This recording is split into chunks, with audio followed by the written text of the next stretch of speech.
as well as their parents, that trying to dispel a lot of the stereotypes of, oh, you're going to be a starving artist, and that, you know, if you're succeeding in the arts, you're applying that same kind of creativity that you're applying to your own studio work that you are to your professional opportunities. Living with this starving artist stereotype, how did you, how was that affecting you through college, if at all?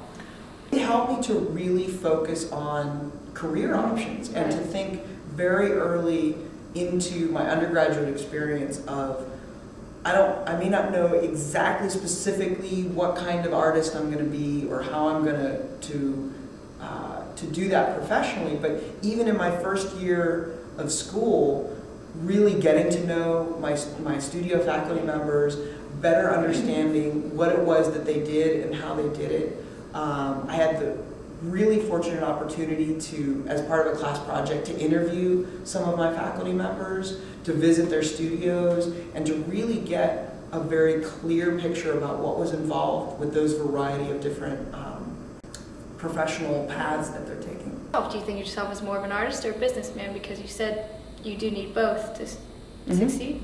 I always thought of myself as my own business. Right. And just coming out of school, I set up a sole proprietorship, which I still have. I still have that separate business checking account. I still have that registered as a sole proprietorship and involved in its own taxes and everything like that.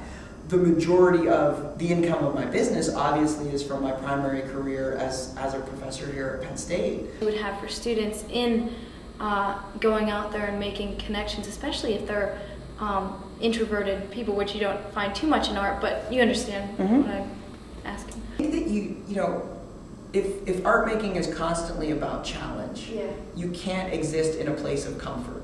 If you're really challenging yourself, you're not entirely comfortable. About pushing your work out there, not necessarily knowing this person. You know, there's no American Idol for artists where you can be like, oh, I am really great, I just never went out there and pushed myself hard enough. What kind of, I guess, programs would you recommend getting involved in? What kind of, you know, you said you do the artist talks, you have a shop, you went out and you did all these things. It's about really being honest with yourself about the goals of your work, why you're making your work, and the audience for your work.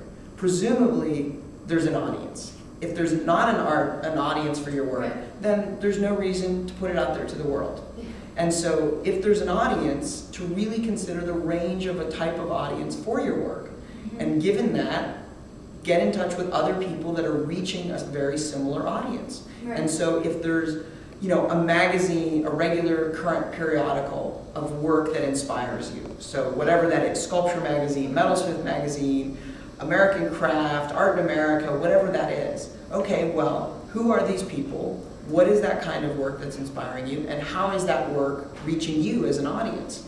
And learning more about that process and trying to get in touch with the people that are also trying to reach a similar audience. Since we are here at Penn State, could you talk a little bit about some of the programs we have? I'm talking just like art shows, just things that students can, art communities, art groups, clubs that students can get involved in to try to, you know, be more involved in the art community and to start to get their work out there just locally in this university. I mean, even right now, we were just talking about a juried undergraduate exhibition.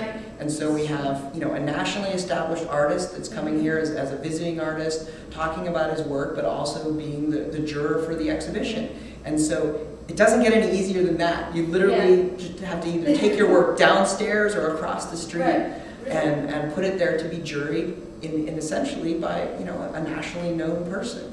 And so taking the time and effort to put your work out there, to take those kind of risks, is really important. Come through, you're here now, you're the assistant director and you're a teacher and you're doing what you love, and we talked before about a little bit about success in your life. Just to sum everything up, could you just give us your broad definition of success for you? It would be to identify honestly with yourself your goals. And so success would be achieving those goals. it's very easy to have those goals be externally determined and have what, what you think are what everybody else should be doing, rather than being really true to yourself and what you really want to see accomplished. And so for me, success was not just about my own work and getting out there, but having that success of my own inspire future generations. And so the simultaneous professional success of myself in combination with the success of my former students.